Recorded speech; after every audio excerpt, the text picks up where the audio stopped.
بسم اللہ الرحمن الرحیم۔ السلام علیکم ناظرین، حضرت حمزہ رضی اللہ تعالی عنہ کے اسلام لانے کے بعد تیسرے ہی دن حضرت عمر رضی اللہ تعالی عنہ بھی دولت اسلام سے مالا مال ہو گئے۔ آپ کے مشرف با اسلام ہونے کے واقعات میں بہت سی روایات ہیں۔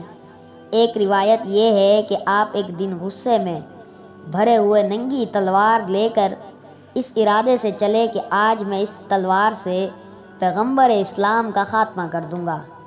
اتفاق سے راستے میں حضرت نعیم بن عبداللہ قریشی رضی اللہ تعالی عنہ سے ملاقات ہو گئی۔ یہ مسلمان ہو چکے تھے، مگر حضرت عمر رضی اللہ تعالی عنہ کو ان کے اسلام کی خبر نہیں تھی۔ حضرت نعیم بن عبداللہ رضی اللہ تعالی عنہ نے پوچھا کہ کیوں اے عمر، اس دوپہر کی گرمی میں ننگی تلوار لے کر کہاں چلے؟ کہنے لگے کہ آج بانی اسلام کا فیصلہ کرنے کے لیے گھر سے نکل پڑا ہوں۔ انہوں نے کہا کہ پہلے اپنے گھر کی خبر لو، تمہاری بہن فاطمہ بن خطاب اور تمہارے بہنوئی سعید بن زید بھی تو مسلمان ہو گئے ہیں۔ یہ سن کر آپ بہن کے گھر پہنچے اور دروازہ کھٹکھٹایا۔ گھر کے اندر چند مسلمان چھپ کر قرآن پڑھ رہے تھے۔ حضرت عمر رضی اللہ تعالی عنہ کی آواز سن کر سب لوگ ڈر گئے اور قرآن کے اوراق چھوڑ کر ادھر ادھر چھپ گئے۔ بہن نے اٹھ کر دروازہ کھولا تو حضرت عمر رضی اللہ تعالی عنہ چلا کر بولے، اے اپنی جان کی دشمن، کیا تو بھی مسلمان ہو گئی ہے؟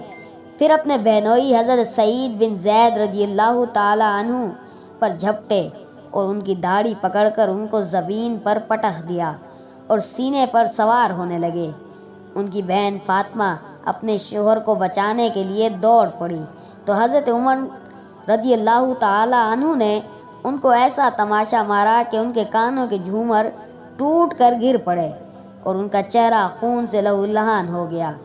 بہن نے صاف صاف کہہ دیا کہ عمر سن لو، تم سے جو ہو سکے کر لو، مگر اب اسلام دل سے نہیں نکل سکتا۔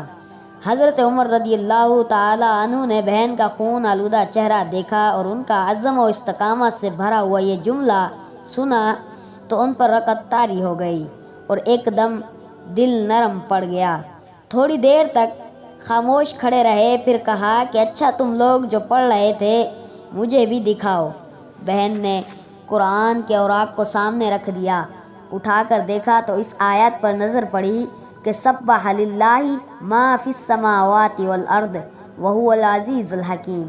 اس آیت کا ایک ایک لفظ صداقت کی تاثیر کا تیر بن کر دل کی گہرائی میں پیوست ہوتا چلا گیا اور جسم کا ایک ایک بال لرزہ ہونے لگا۔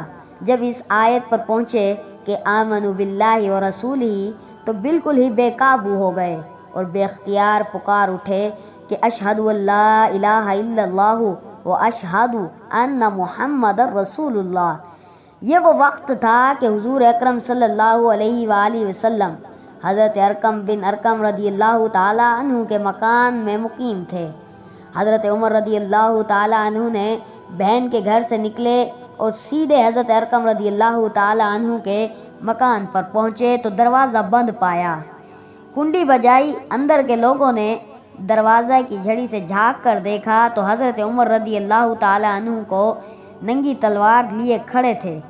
لوگ گھبرا گئے اور کسی میں دروازہ کھولنے کی ہمت نہیں ہوئی، مگر حضرت حمزہ رضی اللہ تعالی عنہ نے بلند آواز سے فرمایا کہ دروازہ کھول دو اور اندر آنے دو۔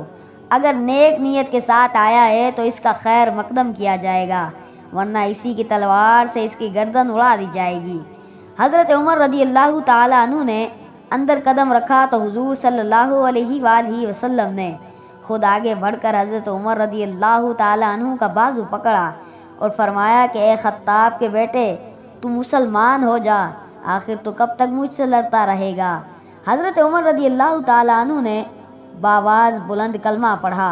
حضور صلی اللہ علیہ وآلہ وسلم نے خوشی کے مارے نعرہ تکبیر بلند فرمایا اور تمام حاضرین نے اس زور سے اللہ اکبر کا نعرہ مارا کہ مکہ کی پہاڑیاں گونج اٹھی۔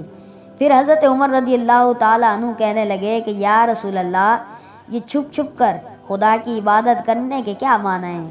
اٹھیے ہم کعبہ میں چل کر علل اعلان خدا کی عبادت کریں گے، اور خدا کی قسم میں کفر کی حالت میں جن جن مجلسوں میں بیٹھ کر اسلام کی مخالفت کرتا رہا ہوں، میں اب ان تمام مجالس میں اپنے اسلام کا اعلان کروں گا۔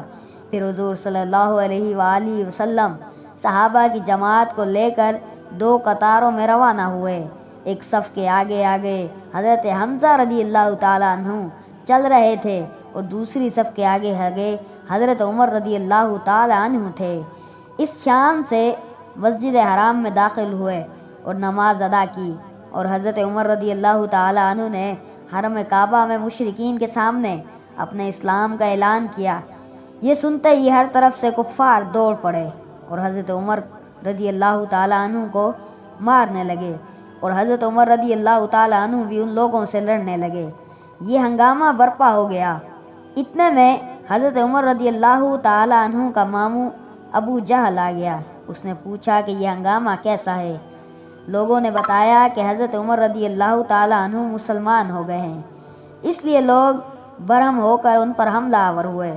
یہ سن کر ابو جہل نے حتیم کعبہ میں کھڑے ہو کر اپنی آستین سے اشارہ کر کے اعلان کر دیا کہ میں نے اپنے بھانجے عمر کو پناہ دی۔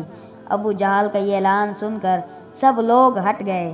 حضرت عمر رضی اللہ تعالیٰ عنہ کا بیان ہے کہ اسلام لانے کے بعد میں ہمیشہ کفار کو مارتا اور ان کی مار کھاتا رہا، یہاں تک کہ اللہ تعالیٰ نے اسلام کو غالب فرما دیا۔ حضرت عمر رضی اللہ تعالیٰ عنہ کے مسلمان ہونے کا ایک سبب یہ بھی بتایا گیا کہ خود حضرت عمر رضی اللہ تعالیٰ عنہ فرمایا کرتے تھے کہ میں کفر کی حالت میں قریش کے بتوں کے پاس حاضر تھا۔ اتنے میں ایک شخص گائے کا ایک بچڑا لے کر آیا اور اس کو بتوں کے نام پر ذبح کیا۔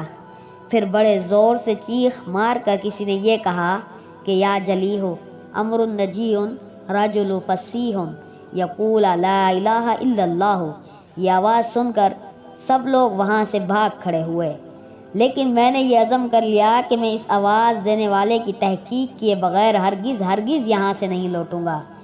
اس کے بعد پھر یہی آواز آئی کہ یا جلیح امر نجی رجل فصیح یقول لا الہ الا اللہ، یعنی اے کھلی ہوئی دشمنی کرنے والے، ایک کامیابی کی چیز ہے کہ ایک فصاحت والا آدمی لا الہ الا اللہ کہہ رہا ہے، حالانکہ بتوں کے آس پاس میرے سوا دوسرا کوئی بھی نہیں تھا۔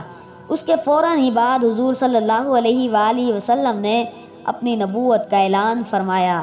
اس واقعے سے حضرت عمر رضی اللہ تعالیٰ عنہ بے حد متاثر تھے، اس لیے ان کے اسلام لانے کے اسباب میں اس واقعے کو بھی کچھ نہ کچھ ضرور دخل ہے۔ ناظرین، یہ تھی آج کی ہماری معلوماتی ویڈیو۔ اس طرح کی مزید معلوماتی ویڈیو دیکھنے کے لیے ہمارا چینل انفو رضا کو ضرور سبسکرائب کریں۔ شکریہ۔